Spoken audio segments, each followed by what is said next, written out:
The first person to say it out loud was his son. Not at the dinner table, not in private, not in the careful way you say difficult things to a man who has been farming the same ground longer than you have been alive. Glen Ashworth said it in the yard, in front of the hired man, in front of the neighbor who had stopped by to return a borrowed tool, loud enough that the words carried across the gravel and into the open door of the equipment shed, where Glen Ashworth was standing with a wrench in his hand and his back turned. Kevin said the 1987 Massey Ferguson was an embarrassment, said it was 36 years old and looked every year of it. Said that every other serious operation in the county had moved on, and that running antique equipment wasn't frugality, it was stubbornness dressed up as virtue. Said he'd priced out a replacement, had the numbers, had the financing terms, had talked to the dealer without telling his father, because telling his father first would have meant the conversation ending before it started. Glen set the wrench down on the workbench. He turned around. He looked at his son for a long moment. Then he looked at the neighbor, who had found something interesting to examine on the borrowed tool he'd just returned. Then he looked at the hired man, who was studying the middle distance with the practiced attention of a man who has learned that other people's family disagreements are best observed from a position of apparent non-involvement. Glen picked the wrench back up. He turned back to the machine and kept working. He said nothing. Kevin waited for a response that wasn't coming. Then he walked back to his truck and drove away, and the yard was quiet again except for the sound of a 36-year-old Massey Ferguson being serviced by a man who saw no reason to explain himself to anyone. Glen Ashworth was 63 years old that year. He had been farming the same 840 acres since he was 31, when his father had handed the operation over and moved to town with a relief on his face that Glen had found, at the time, confusing. He understood it better now. Not the relief of escape, his father had loved that land, but the relief of a man who has carried something heavy for a long time and is finally setting it down into hands he trusts. Glen had run that Massey Ferguson for all but the first 2 years of his tenure on the operation. His father had bought it new in 1987, after 3 years of deliberation that Glen remembered watching from the periphery as a young man helping on the farm between his own ambitions and the eventual recognition that this land was his ambition. Glen Ashworth had not been a man who bought equipment without being certain. The Massey Ferguson had been a certainty, not the most fashionable choice in a county that was, by that point, beginning its long drift toward the dominant green brand, but the right choice for the specific work Gordon needed done on the specific ground he farmed. Gordon had run it for 9 years before his knees made the cab climb impractical and the operation transferred. Glen had run it for the 25 years since. Every season, every harvest. The machine had been rebuilt in ways that bore no resemblance to what the factory had originally shipped. The engine rebuilt, the threshing components updated with compatible modern parts where available and fabricated solutions where not. The cab stripped and refitted with practical improvements that no manufacturer's options list had ever offered, because no manufacturer designs for a specific man's specific needs across 3.5 decades of operation on a specific piece of ground. The machine that Glen Ashworth called an embarrassment was not the machine that had come off the production line in 1987. It was something more than that. It was a record of 34 years of decisions, of parts chosen and fabrications designed and systems modified by a man who understood his equipment at a level that no dealership could match, and no manufacturer's service bulletin could fully capture. Glen had never tried to explain this to Kevin. Kevin was 31 years old and had grown up in an era when equipment was replaced on a cycle, when the latest precision technology was assumed to be superior to what preceded it, when the idea of building a 30-year relationship with a specific machine seemed not just old-fashioned but actively irrational. Glen did not think Kevin was wrong, exactly. He thought Kevin was measuring the wrong things. The dealer had been coming by every fall for 11 years. His name was Pete Sorensen, and he was, by any measure, a decent man, doing a job he was genuinely good at. He understood farming at a level that made conversations with him substantive rather than performative. He knew Glen's operation, the acreage, the typical yields, the soil types across the different fields, the specific harvest windows that mattered most for the crops Glen ran. He had done his homework every single year. Every year, Pete built a proposal around what Glen's operation could do with a modern combine. He brought the fuel efficiency numbers, the updated threshing performance data, the reduced grain loss figures from independent testing. He brought financing terms that in several of those 11 years were genuinely competitive. He brought comparison data showing Glen's cost per acre running the 1987 Massey against what a modern machine would deliver across a 5-year operating horizon. Glen read every proposal, completely. He asked questions that demonstrated consistently that he had read it and understood it and was not dismissing it from ignorance. Then he said no. Pete asked once in the 7th year of this annual ritual what it would actually take, not as a sales tactic, as genuine curiosity from a man who had stopped thinking of it purely as a transaction and had started thinking of it as a puzzle he couldn't solve. Glen said he'd know it when he saw it. Pete didn't push. He shook hands and drove back to the dealership and wrote in his customer notes. Ashworth, revisit next fall. Rational actor, has his reasons, don't know what they are yet. He kept coming back every year. Glen kept reading the proposals. The summer Kevin made his yard comment. Word of it moved through the county the way words always move in a county where everyone knows everyone else's equipment decisions. Glen heard versions of it at the elevator, at the co-op, at the implement dealer where he bought parts. Not directly, nobody said it to his face. But it was in the air, the particular low-grade commentary that a community generates when it has decided someone is making a mistake and is waiting for events to confirm the assessment. Dale Petrocelli, who farmed the section to Glen's north and had purchased a new precision-equipped combine the previous year, mentioned in conversation at the co-op that the younger generation had a point about equipment cycles. Said it with enough indirection that it couldn't be called a direct comment about Glen, but specific enough that everyone in earshot understood the reference. Glen bought his parts and drove home. His wife, Margaret, heard some version of the conversation from her own network and mentioned it at dinner one evening, gently, carefully, in the way she had learned to raise difficult topics across 37 years of marriage to a man who did not respond well to frontal approaches, but was genuinely receptive to information presented without pressure. She said she'd heard people were talking, said she wasn't asking him to change anything, said she just wanted to know, for her own peace of mind, whether he was certain. Glen said yes. Margaret waited to see if there was more. There wasn't. She served the potatoes and they ate dinner, and she trusted, because 37 years had given her sufficient evidence to trust, that Glen Ashworth's certainties were not built on stubbornness alone. What Glen knew, that the county didn't, was what the machine had cost to run, precisely, over the previous decade. He kept the records the way his father had kept records, in notebooks that lived in a specific drawer in the desk in the room off the kitchen that served as the farm office. Every part, every labor hour, every fuel cost per operating hour, every repair, its cause, its duration, its effect on operational timing. The records told a story that no outside observer could reconstruct from what they saw in the field. The story was this. The 1987 Massey Ferguson, over the previous 10 years, had cost Glen Ashworth less per acre harvested than any comparable machine in his county, not because it was inherently cheaper to run old equipment, but because Glen's specific knowledge of that specific machine had reduced unplanned downtime events to near zero across a decade of operation. Not zero. There had been 3 events. Glen could describe each of them in precise detail, including cause, duration, cost, and what he had learned from each that had prevented a recurrence. 3 events over 10 years, averaging less than 4 hours of unplanned downtime per event. The county average for unplanned downtime events on modern precision-equipped combines, reconstructed from the informal record of conversations at the elevator about who had called the dealer and when, was substantially higher than that.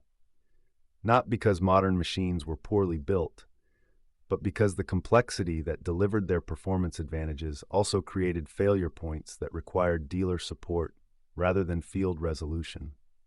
And dealer support had a response time that field resolution did not. Glen had run a simple calculation, repeated every year, updated with current figures. The calculation asked a single question. At what point does the cost of a modern machine, capital cost, financing cost, increased maintenance cost, increased dependency on external support, become less than the cost of continuing to operate and maintain his existing machine at the level of knowledge and reliability he had demonstrated?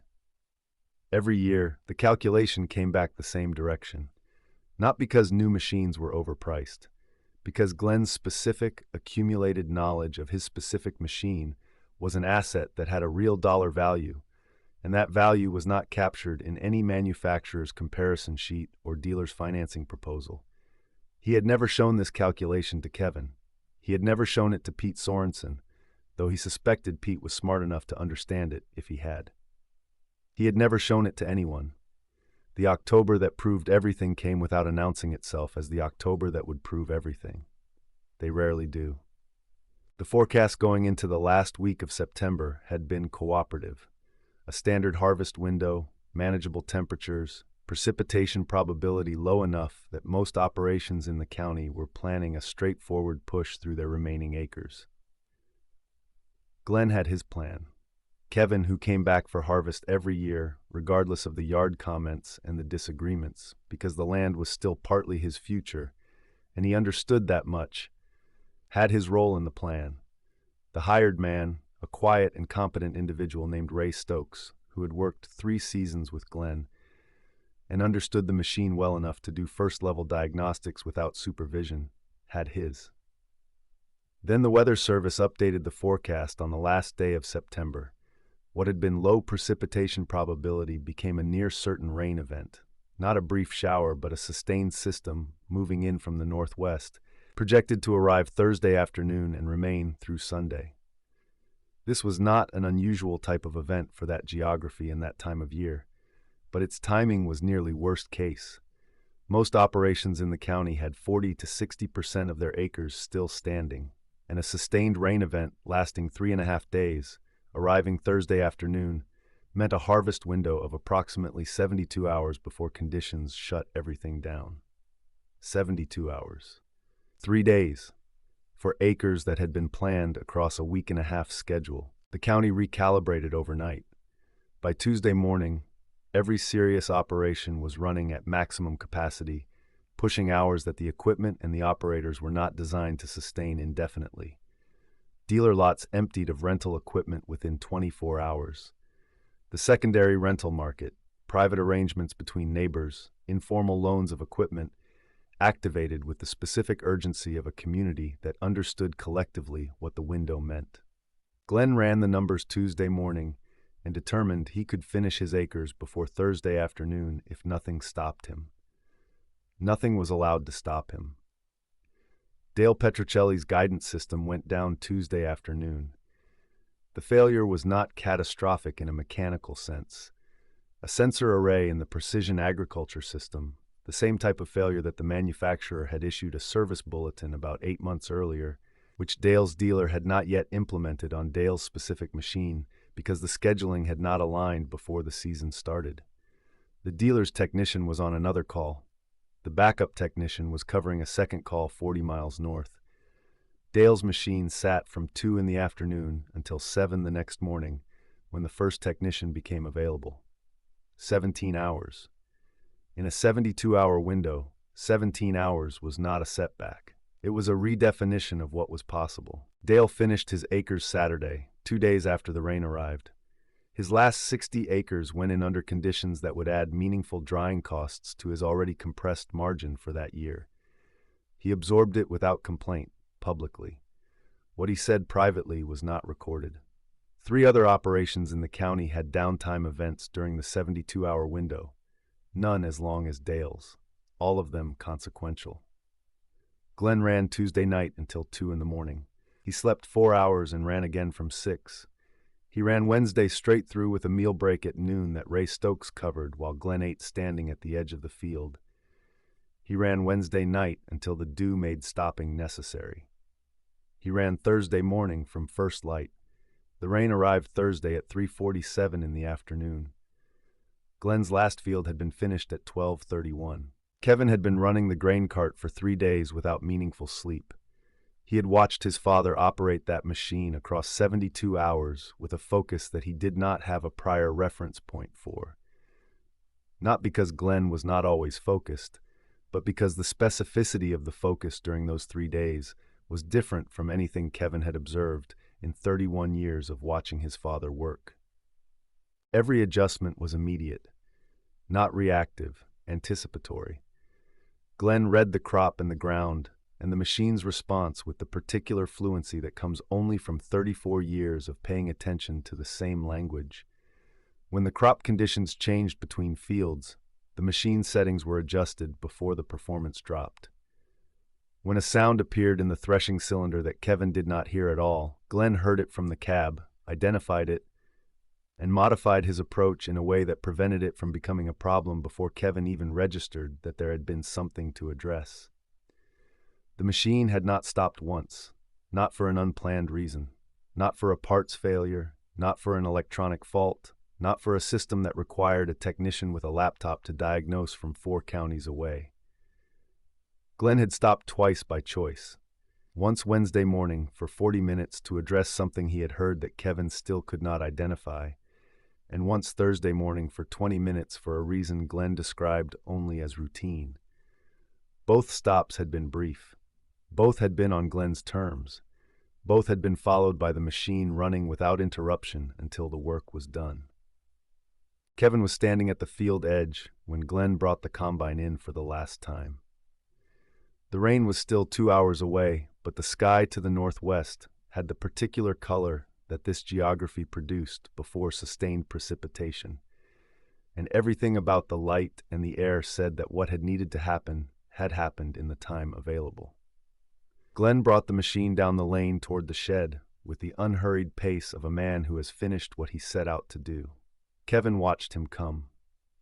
He thought about the yard comment, about the word he had used, embarrassment, about the neighbor who had been standing there and the hired man who had been studying the middle distance, about the 11 years of proposals Pete Sorensen had driven out to deliver, and his father's annual reading of each of them and the annual no that followed. Glen stopped the machine at the shed door. He shut the engine down. The silence that followed was the specific silence of an engine that has been running for 3 days being allowed to rest, the ticking of cooling metal, the settling of systems that had been under load and were now releasing. Glen climbed down from the cab. He walked to where Kevin was standing. Kevin said one word. He said, "How?" Not a question with a rising inflection. A statement in the form of a question. The acknowledgement that something had happened across those 3 days, that Kevin's framework for understanding equipment and operations and the relationship between the two had not been adequate to predict. Glen looked at his son for a moment. Then he said the only thing that fully answered the question, which was also the thing he had never been able to say in a way that would have been understood before those 3 days demonstrated it. He said, "I know that machine." He said it the way you say something that has been true for a long time, but has never needed to be spoken because the truth of it was always available to anyone paying close enough attention. Then he walked into the shed and picked up the wrench he'd set down the day Kevin had made the yard comment, and he began the post-season inspection that he performed every year on the same schedule with the same attention. Because the relationship between a man and his equipment doesn't end when the season does. It just moves to the next thing that needs doing. Pete Sorensen came by the following October. Same as always. He had the new proposal in his truck. He had done the work the same way he'd done it every year. The numbers updated, the financing current, the comparison data reflecting the latest performance figures from independent testing. He sat at the kitchen table. Glen made coffee. They talked the way they always talked. Substantively, without performance, 2 men who respected each other's knowledge even when they disagreed about its conclusions. Pete put the proposal on the table. Glen read it, completely. Same as always. He asked 3 questions. Pete answered them. Then Glen said something he hadn't said in 11 years of these meetings. He said, "That's a different number than last year." Pete said the capital cost had come down and the service infrastructure had improved, that the response time issue that had been a real and documented problem in the previous cycle had been addressed with a regional technician expansion that changed the dependency calculation meaningfully. Glen looked at the proposal for a long moment. He said he wanted to think about it. Pete kept his expression professional. He had been coming to this table for 11 years, and this was the first time Glen had not said no on the day of the meeting. He drove back to the dealership and updated his customer notes. He wrote, "Ashworth says he wants to think about it. First time. Don't push. He'll come to the right answer on his own timeline and not before." What the county understood, by the winter after that October, was something it had been moving toward for 3 years without fully arriving. It understood that Glen Ashworth had not been running a 36-year-old machine out of stubbornness or sentiment. It understood that he had been running a calculation, the same calculation, updated every year, in the same notebooks his father had kept before him, and that the calculation had been telling him something the county's conventional wisdom was not equipped to hear. Knowledge has a cost structure of its own. The relationship between a man and his equipment, built over decades of specific attention to specific ground, produces a form of operational reliability that no manufacturer's specification sheet captures and no dealer's financing proposal accounts for. Glen Ashworth had been answering the question all along, not with words, with the machine running, every year, in every window, on every acre, without stopping. That had always been the answer. Some of them had just needed a Thursday afternoon in October, with the rain coming from the northwest and 60% of the county's acres still standing, to finally understand what the answer meant.